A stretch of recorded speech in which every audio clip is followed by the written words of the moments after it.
Welcome back, toy fans of all toys and all types of toys. It's Toy Guru Neitlich here.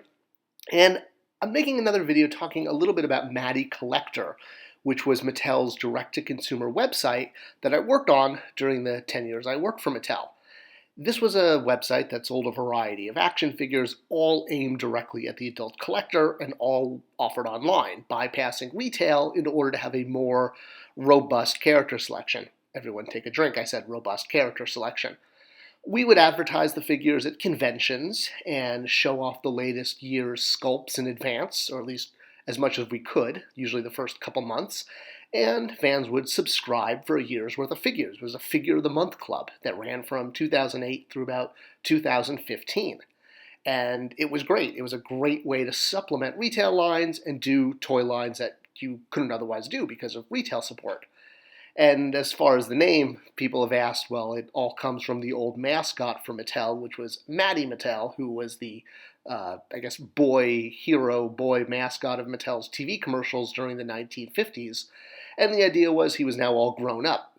We actually based the look of the grown-up Matty on Van Wilder, Ryan Reynolds from Van Wilder. It was not based on me, which is one of the myths that I want to bust today, because this video isn't just about the background of Matty Collector, but I want to address some of the fan confusion and more so kind of the myths and the urban legends and, dare I say it, the conspiracies that kind of popped up around Matty Collector. A lot of these were things fans talked about online, but recently I've done a couple podcasts and I'm still asked questions about these kind of things. So I said, you know what, I should probably do a video addressing these kind of things. So let's talk about the conspiracies of Matty Collector and what they were all about. So as context, looking at Matty Collector within the Mattel fleet, if you will, of all of their brands, the bigger ships, the aircraft carriers, you've got your Hot Wheels, your Barbie, your Fisher-Price, the giant ships, and then you have Matty Collector, which is basically Bill Beneke, the Four Horsemen, and I rowing out to sea. And, we absolutely did get resources. It's not like we were completely being abandoned or said, do this on your own. It's just that we didn't have as much resources as a multi-billion-dollar brand like Hot Wheels or Barbie or Fisher-Price has. They get a lot of what's called non-media dollars, which is money to promote and advertise the brand. And, well, Matty Collector got less, but that's because our sales were less. It was literally kind of almost a direct equation. The higher your sales, the more non-media you're going to get. And when you have certain brands that are powerhouses in the market and are billion-dollar brands, well, Matty Collector was essentially a drop in the bucket. Not that it was insignificant, but in the greater picture, it didn't move the stock price. If Matty Collector had a good year or a bad year, it's not like it was going to change the public perception of Mattel as a company. We were all emotionally involved, which was awesome, but it wasn't exactly, Matty Collector wasn't king of Mattel there dictating the future of the company. It was more, we were really glad the company allowed something like this to happen because it was very experimental and very different, selling toys directly online and bypassing the usual retail channel. And I think because of this, as I said, there were some interesting sort of conspiracy theories that popped up. So one of the first was about how figures were selected and why we didn't just show the entire year's worth of product in advance when we were asking customers to sub.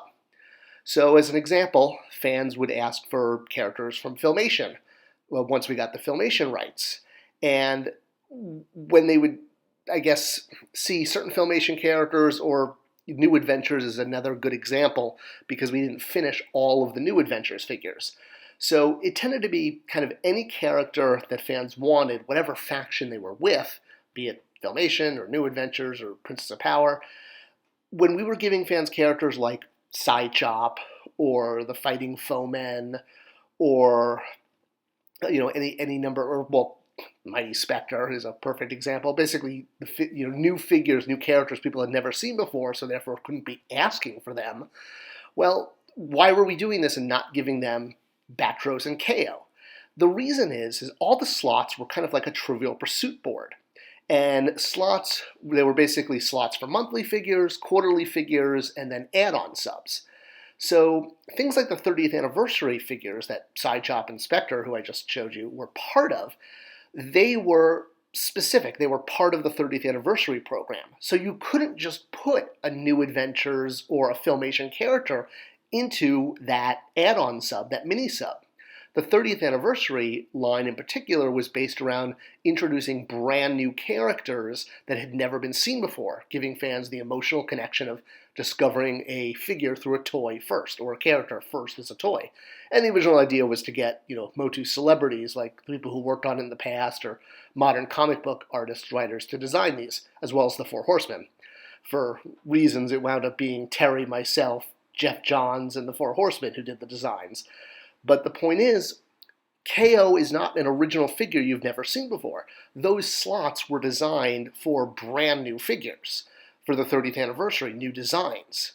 So when people say, well, why did you make Spector or Sidechop or Sir Laserlot and not KO for that line? Well, again, it's like those Trivial Pursuit boards. He didn't fit the category. The same thing with 2-packs or the oversized figures, things with like Beasts and multi-packs. There would be, why don't you just fill out New Adventures by doing, Spinwit and KO together in a pack, 2 New Adventures figures together so that we could get more of them. And while this is a legitimate, argument and suggestion, in the end, this also came down to sales. New Adventures consistently was the poorest selling line faction, so having 2 together was going to not be the best idea from a sales standpoint. Yes, a 2-pack might have gotten more of them out quicker, but based on the fact that the single figures for New Adventures were absolutely the poorest selling faction, well, that's going to happen with a 2-pack. All right, so another one, a lot of people on the team, myself, kind of got accused of not telling the truth often, if you will. Liar! Liar! Well, it really wasn't that we weren't telling the truth. It was that we can't always control the amount of information we're allowed to give out.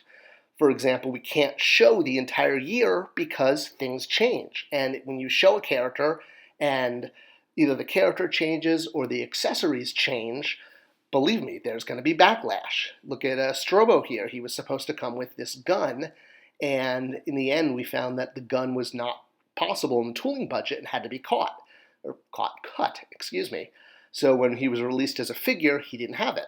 Eventually, we did find a way to release it by doing it in a weapons pack, but the point is this is a sort of a micro example of how we couldn't show too far ahead. And yes, I know after I left, the team that sort of followed up and picked up the pieces for the 2015 line, or the 2016 line, did show, the full year, but the full year for them was only 6 figures. It wasn't, a full year. It was literally 6 figures. It was a half a year. And that was what was supposed to be basically the start of a year, not an entire year's worth of product. That's why, they could show the full year and say it was the full year because they were basically selling the first half of a year as a full year program. And with so many different roads that a year could take and so many factors, there's just like so many things that could make plans change, from vendor issues to labor to world events to politics. It was a little bit insane. So it was never that we were lying to customers. It was that we might say something and then something might change for any number of reasons out of our control. And that wasn't a lie. It was just things do change. All right, so another myth, and this one on me, was since I was the brand manager, there were definitely a lot of posts saying that I was pushing my own personal agenda on the line and trying to rewrite Motu history. A lot of this came from when I introduced my own character, Mighty Spector, in the 30th anniversary line. And for the record, and I've said this on a few videos, this was something management asked me to do. They said, well, you do one of the slots. Stop wasting your time trying to track down professionals. But that's a YouTube video for another time. So when I introduced this character, I named him the Heroic Master of Time Travel. And this is my really only regret with Spector. I wish I called him a time-traveling spy, because I was not trying to make him a time-traveling character that was going to alter all Motu history and make Spector the center of Motu universe. most of the time I was doing all of this work in my spare time. And to say I was doing this, out of love for the brand and love for the fans and love for the toys is, definitely an understatement. I mean, between working crazy hours or dressing up as Mighty Spector so I could battle Pixel Dan at Comic-Con over a bet we had about dressing up as our favorite characters, I loved doing this stuff. I definitely didn't bring an agenda. I just wanted to make toys. So if I disappeared every August because it was my grandfather's birthday and we had a family reunion, it was not because I was disappearing when subs were due. It's because I had a family event. But even during the family events, I would usually wind up parking in a parking lot around the corner and recording a podcast, begging people to do subscriptions while I was quote-unquote on vacation. So believe me, when I left in August, it was not a conspiracy that I was ditching the fans right when the subs were due. I was definitely doing everything I could. And speaking of the subs, so another sort of conspiracy theory myth about Matty Collector is that, we would basically put figures like Shadow Weaver as the sub-only figure just to get people to buy a subscription. Since she was one of the most wanted figures and had never been done before, when we finally had access and she became a sub-only figure, a lot of people accused us of making her, bait, if you will. Well, yes, this is absolutely 100% true. Yes, she was put in the sub to be bait to get people to buy the full year. 100%. It's business 101. The whole line was based on having subscribers, and the idea was to put out, the best possible figure to get people to subscribe. So, yeah, I mean, that was not an evil thing. That was a thing to keep the brand alive. The lifeblood of the brand was the subscribers. While it was great to have day of sales, we needed the subscribers to lock in guaranteed sales for the full year. It's kind of like a Kickstarter. You can't go into production until you hit that minimum number. The subscribers were our Kickstarter minimum number, but for the whole year. So, doing something like Shadow Weaver as a sub-only figure, it's just going to be one of those things where you can't please everyone. And, we tried. We really were always thinking of the fans. This was not a conspiracy of people behind the scenes, trying to do things to manipulate people or keep certain people, locked out or locked in or, rearrange He-Man history so Mighty Spector was the new center of the universe. So, things would go wrong, like we'd have the white screen of death or the red screen of death that popped up when there were too many people logged on at once because, again, we were, learning as we went.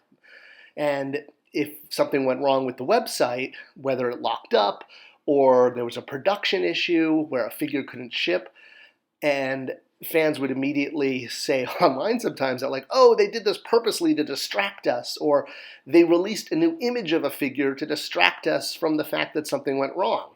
One thing, went bad, so let's, move into phase 2 and release an image of a new bio. Well, yeah, no, believe me, we did not have the bandwidth or the time to be working like this. The idea that we were sitting there, carefully planning this kind of stuff out is definitely a myth. There was no bandwidth for this kind of thing.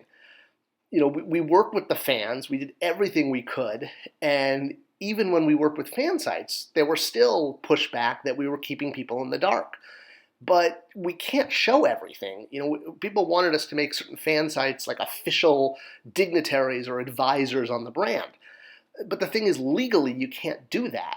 Mattel as a company doesn't allow a brand to have an official fan, whether they're paid or even just endorsed by the company as the official fan site. Legally, for any brand, Mattel does not do that as a company. There's legal reasons you can't do that because then, a fan could say, I suggested this and I was the official ambassador. And, then they're going to get upset because hypothetically they came up with an idea and you didn't use it. And now the fan base is angry at you. So as a whole corporate policy, Mattel doesn't have official fan sites. We work with all the fan sites. We have one single fan site that is the official one for any line. So it was kind of like we were just trying to do everything we could to make the best possible toys. There was no time, there was no bandwidth for us to be, these evil overlords behind the scenes. The whole brand was tied together with rubber bands and glue. We were doing this for the love of the toys. It was not, this huge moneymaker.